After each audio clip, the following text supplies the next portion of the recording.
Good evening, ladies and gentlemen, and welcome to this evening's edition of Trending Tonight, the only show on primetime Indian television where we care to explain the news behind the trend. Today's news story is going to be the more than 180-minute explainers or explanation by the Prime Minister on a whole host of issues in an attempt to clear the air on many contentious issues. Has the Prime Minister been successful, or has he raised more questions than perhaps answers? There are many people trying to do fact checks of what the Prime Minister said. Through the course of this conversation, we'll bring them into the discussion. So that is going to be our top focus right here on this show. Will Modi's explainers silence his critics? That is going to be our top focus. Let's now quickly make you listen to what the Prime Minister said in his speeches, both in Lok Sabha as well as Rajya Sabha. कि अनेक हिस्सों में प्रदर्शन के नाम पर अराजकता फैलाई गई, जो हिंसा हुई उसी को आंदोलन का अधिकार मान लिया गया। बार बार संविधान की दुहाई उसी के नाम पर अनडेमोक्रेटिक एक्टिविटी को कवर करने का प्रयास हो रहा है। लेकिन अतीत की गलतियों के कारण पड़ोस में अल्पसंख्यक जो बन गए, उनके विरुद्ध जो चल रहा है उसकी पीड़ा आपको क्यों नहीं हो रही है? विपक्ष के अनेक साथी इन दिनों बहुत उत्साहित हो गए हैं। जो कभी साइलेंट थे आजकल वायलेंट हैं। हमें याद दिलाया जा रहा है कि क्विट इंडिया का नारा देने वाले, जय हिंद का नारा देने वाले हमारे मुस्लिम ही थे। दिक्कत यही है कि कांग्रेस और उसकी नजर में ये लोग हमेशा ही सिर्फ और सिर्फ मुस्लिम थे। हमारे लिए, हमारी नजर में वो भारतीय है, हिंदुस्तानी है। मेरा सौभाग्य रहा है कि लड़कपन में खान अब्दुल गफार खान जी के चरण छूने का मुझे अवसर मिला था।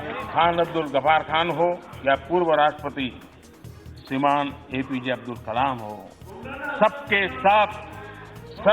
सब हमारी नजर से भारतीय हैं। मैंने कांग्रेस के एक नेता का कल घोषणा पत्र सुना। उन्होंने घोषणा की है कि 6 महीने में मोदी को डंडे मारेंगे। ये बात सही है कि ये काम जरा कठिन है, तो तैयारी के लिए 6 महीने तो लगते ही हैं। तो 6 महीने का समय तो अच्छा है, लेकिन मैं भी 6 महीने में तय किया हूं कि रोज सूर्य नमस्कार की संख्या बढ़ा दूंगा। 6 महीने ऐसे सूर्य नमस्कार करूंगा कि मेरी पीठ को भी हर डंडे झेलने की ताकत वाला बना दूंगा। तो मैं आभारी हूं कि पहले से अनाउंस कर दिया गया है, तो मुझे ये 6 महीना आप एक्सरसाइज बढ़ाने का टाइम मिलेगा।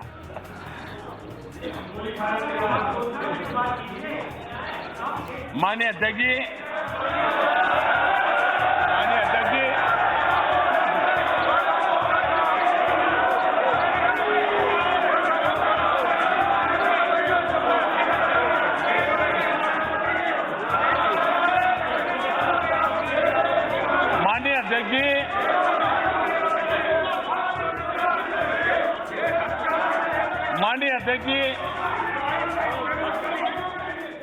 मैं 30-40 मिनट से बोल रहा था, लेकिन करंट पहुंचते इतनी देर लगी। All right, joining us on this discussion is our special guest this evening, Dr. Abhishek Manu Singhvi. Thank you so much for speaking to NDTV. Dr. Singhvi, a number of things that the Prime Minister has said. 90-minute speech first in the Lok Sabha and a little over 90 minutes in the Rajya Sabha. This was perhaps the reply or the thank you to the President's address was longer than the President's address itself. So the comment that he made, the Prime Minister, he spoke about anarchy, saying that those who were silent are now violent. How do you look at these statements? Look,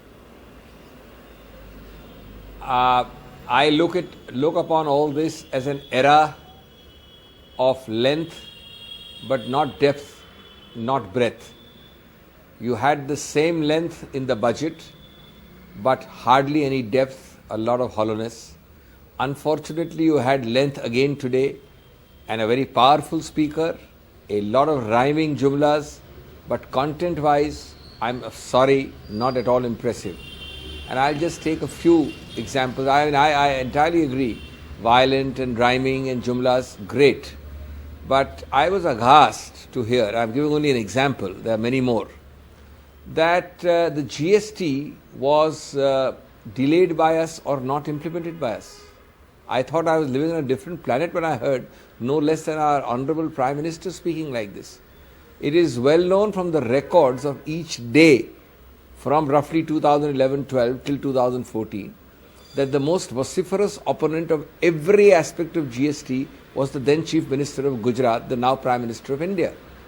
And with a straight face, no less than the Honorable Prime Minister accuses us of not implementing. How could we implement with such vociferous opposition?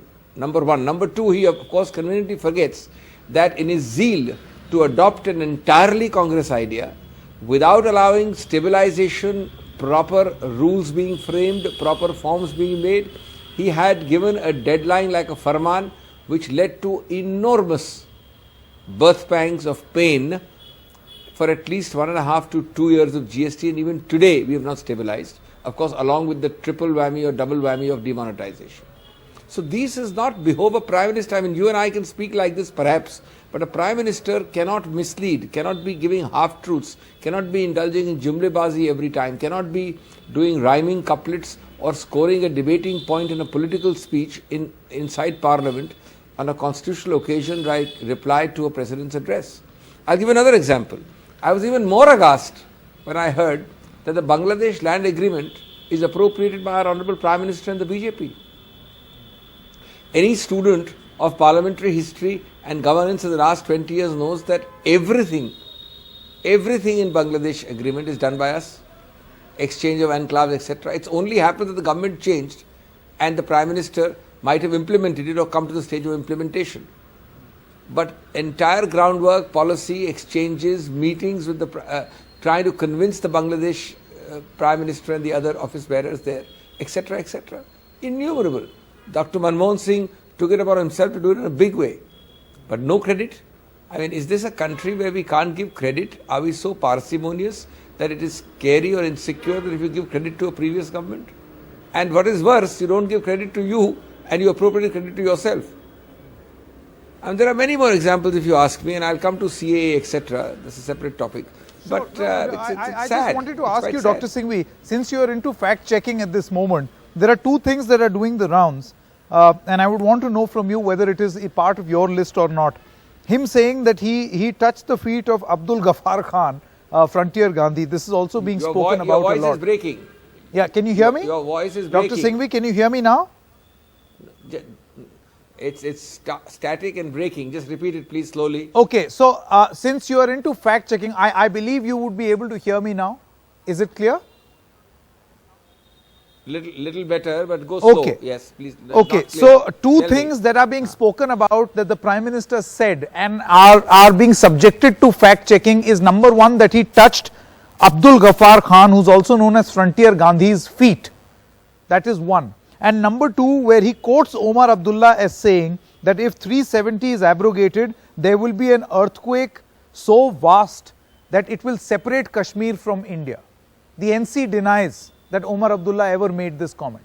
No, I've heard your second question very sketchily about 370. I don't understand it. The first one, that he touched Abdul Ghaffar Khan's feet, I heard. I would simply say it's very good. All of us would touch Gandhiji's feet, Frontier Gandhi's feet. I want to say, so what? So what? How? What is the sequitur? I think in the freedom movement, the entire mainstream of the freedom movement, you would not find the party to which Mr. Modi belongs, not even a footnote You would not find his ideological mentors, the RSS, even as a footnote in more than 30 to 40 years of direct independence history. So if he personally, and I'm quite proud and happy that he had the privilege of doing it, if I was then at that time, I'm a little younger, I would be very proud and happy. But I'm saying, so what? That's not an end in itself. No, I'll Are tell you doing today the compassion, the inclusiveness and the ethos which Frontier Gandhi represented? Dr. Certainly Singhvi, not.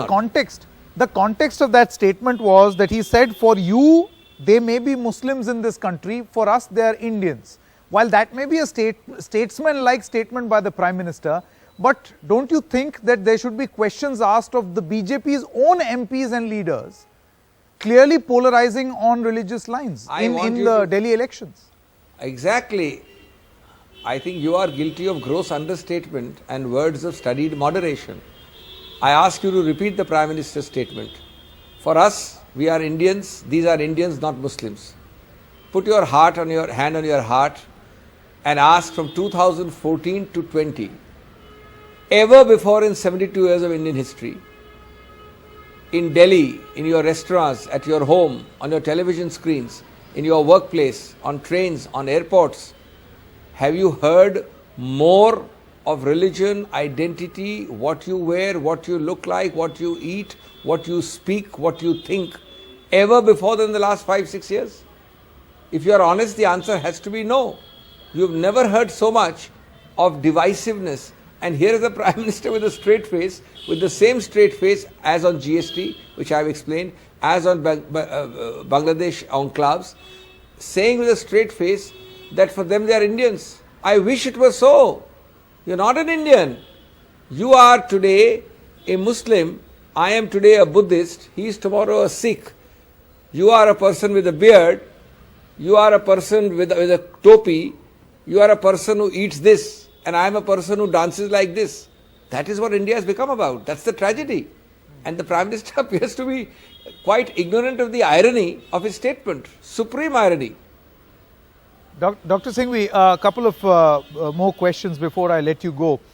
There was an exchange of words with Rahul Gandhi, where he said that after 40 minutes of my speaking, the current reached Rahul Gandhi, even calling him tube light. I mean, how do you look at these comments? Would you regard them as harmless banter?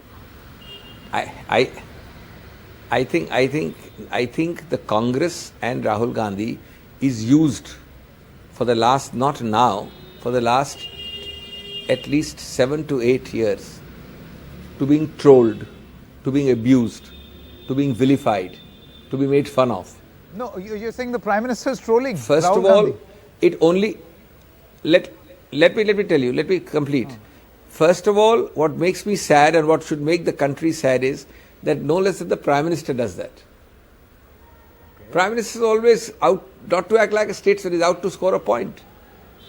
His trolls do it every day with kind of gutter talk on the trolling circuit. But even the Prime Minister does this. Now, just by calling Rahul Gandhi names and calling him abuses and tube light, I wish he could raise his magical wand and tell us one line, we will not have NRC. He never said that line. He kept talking of CAA, NPR, persecution, partition, not one line, we will not have NRC. I wish he could say Rahul Gandhi is a tube light, but here because of that tube light, or because he is a tube light and I am not a tube light, therefore I have 2 crore jobs. So, vilification and abuse and making fun of you, I think Rahul Gandhi gains in stature in his sober responses, and whenever he takes it in his stride, I think people understand that this kind of thing doesn't behove a person who people expect to be a statesman. No, but then Dr. Singhvi, Rahul Gandhi's comment also came under criticism, where he said that the youth of this country in 6 months are going to wield lathis or hit the Prime Minister with a stick. It's that what he was responding to. Rahul Gandhi was commenting directly on the protests going across the country.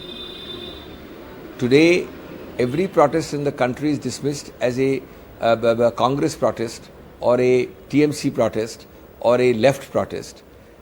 Today, you have never have you had so many youth, so many students in so many universities, in so many different parts of India protesting.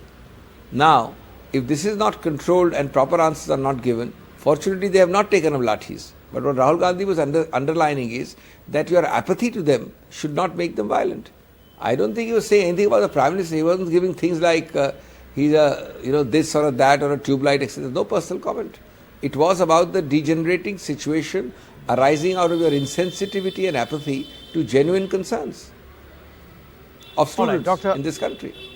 Dr. Abhishek Manu Singhvi, many thanks for joining us on Trending Tonight. That was Dr. Abhishek Manu Singhvi of the Congress Party explaining his party's position and what he understands of the comments that were made by the Prime Minister in Lok Sabha as well as Rajya Sabha. Let me introduce our guests this evening. Manisha Priyam is a political analyst and a researcher. Neerja Chaudhary, senior journalist, is also with us. And Deshratan Nigam, a political analyst and lawyer. All three of us there on the screen with you. Deshratan Nigam, let me begin with you. I'll give you a right to reply because you will have strong views on what Abhishek Manu Singhvi has said. So why don't you start? 2 or 3 things. He says that the Prime Minister's speech has to be fact-checked. It is factually incorrect. And 2 of the things that are doing the rounds, and I would like your comment. Number 1 is whether he touched Abdul Ghaffar Khan of Frontier Gandhi's feet, right? And the other thing is where he quotes Omar Abdullah as saying that if 370 is abrogated, there will be an earthquake that will separate Kashmir from India. The National Conference says that Omar Abdullah never made a statement like this. Your response? See, let me tell you, I will not reply to Mr. Singhvi because he does one-to-one and walks off. I wish he was there before me, but I will answer your questions. I don't think it is up to my dignity to answer somebody in his absence. And that's the strategy that they have adopted. Shoot and scoot, not to stay for a debate. Let me answer you one by one. Prime Minister's speech was a widespread speech touching from A to Z, all the topics.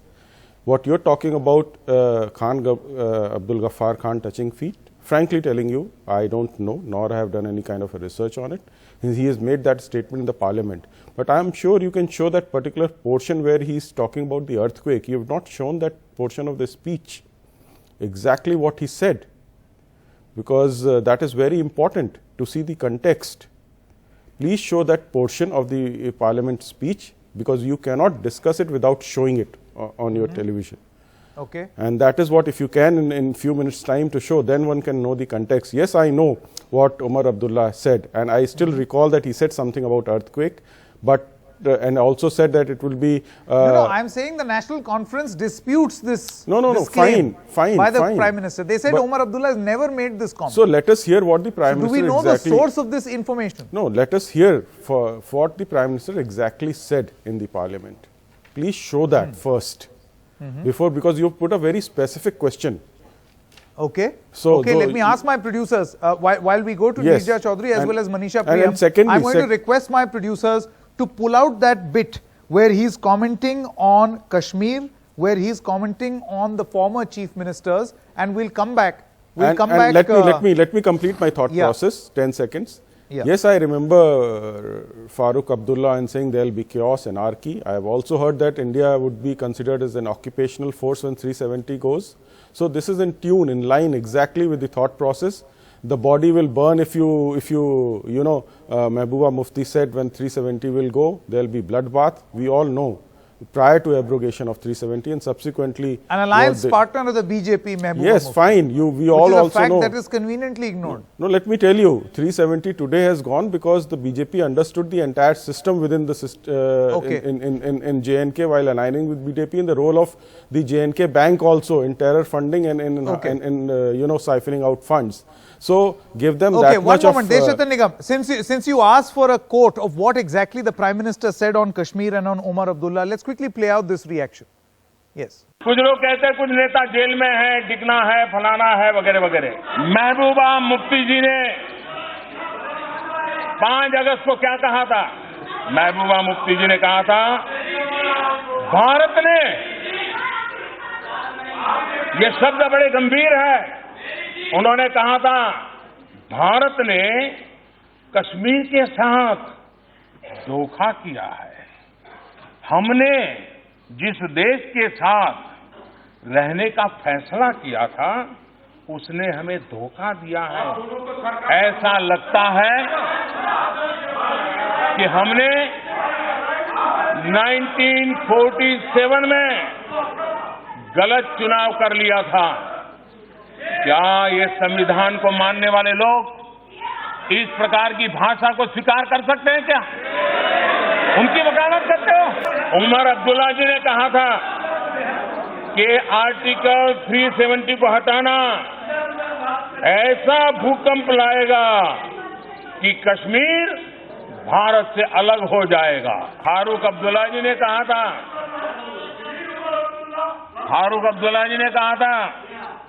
370 का हटाया जाना कश्मीर के लोगों की आजादी का मार्ग प्रशस्त करेगा।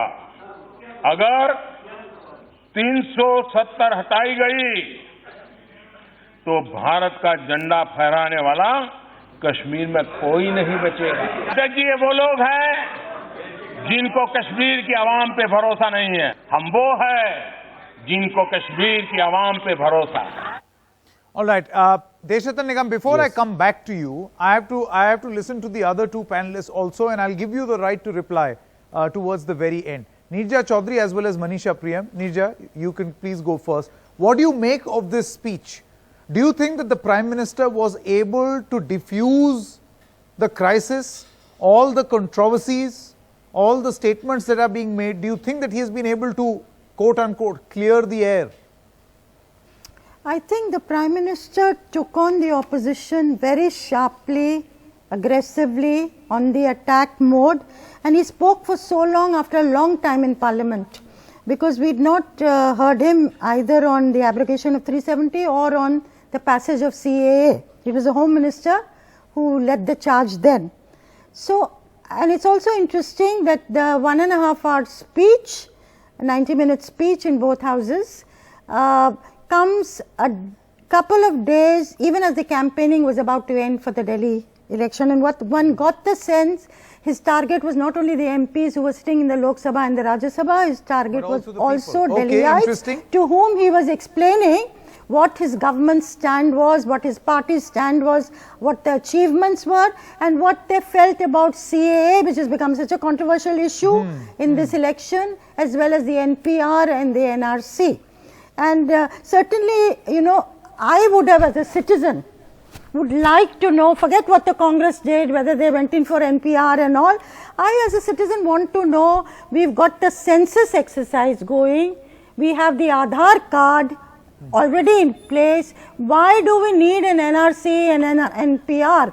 And why can't we add a couple more questions if they are necessary to the census exercise?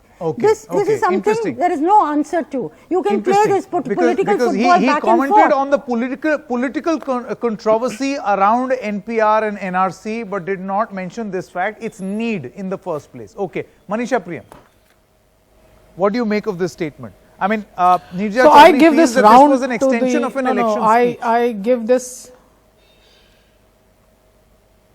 No, I think this was a parliament speech. I give this round to the Prime Minister because remember, people have been out on the streets to protest, but in the parliament itself, I haven't heard the principal opposition party, the Congress party, take on the Home Minister and the Prime Minister. It was the Home Minister who announced the CAA NRC combo pack, and then there was a backtracking immediately. The Prime Minister then went to Ramlila Maidan. So we can go back and we can see that there were times when the government could have been taken on in the floor of the House. Those opportunities have gone, and now you have a situation where the Prime Minister has come and you already have the government has taken a couple of steps. It said that we won't do the NRC. On the NPR now, the criticism has now narrowed down to a couple of extra pieces of information, a couple of extra columns of information, so to say, on which there is a controversy. And remember, he sharply come back to say, where is the origin of the National People's Register? It's not this government. So really a lot of explaining needs to be done by the Congress party. Yes, absolutely. And remember, the ordinary citizen is not going to know the nuances of these things. The manner in which he has spoken about the amendments to the Citizenship Act, even in the recent past, forget the references to 1947. Now, those are things that need to have been put out by political parties if they had wanted to take on the BJP and Narendra Modi's government. You tell me one protest where a political party, the Congress party or any other, have said that this is why we oppose the BJP and this is our counter on what each of these statements are. So it's left to hapless citizens, whatever they've made of the CAA. And I would, no, just 1 minute, one more minute. I want to complete my chain of thought on this. So I think this round definitely completely to the Prime Minister. And I would say that, where he said that, for us, you are the political party which divides into Hindus and Muslims. For us, everybody is an Indian. Now here he is distinguishing himself, remember, from the speeches made in Delhi by his party men. Yogi Adityanath, for example, will it cut eyes, Manisha Priyam? Writing that notice. It's very statesman-like for the Prime Minister to make a statement like this in Parliament, but what about his own men? I am saying that, no, it's not statesman-like. I'm saying that whatever his own men have said, he's gone and said something else in the Parliament today. So it's the job of the opposition parties to pin down the government. If the opposition does not do it, how will ordinary citizens who don't have access to the inner portals of the Parliament, how will they come there? So really, this round to the Prime Minister, this and round the to the Prime opposition Minister really says has no Manisha Priyam. counter Very here quickly, last on word. any of these.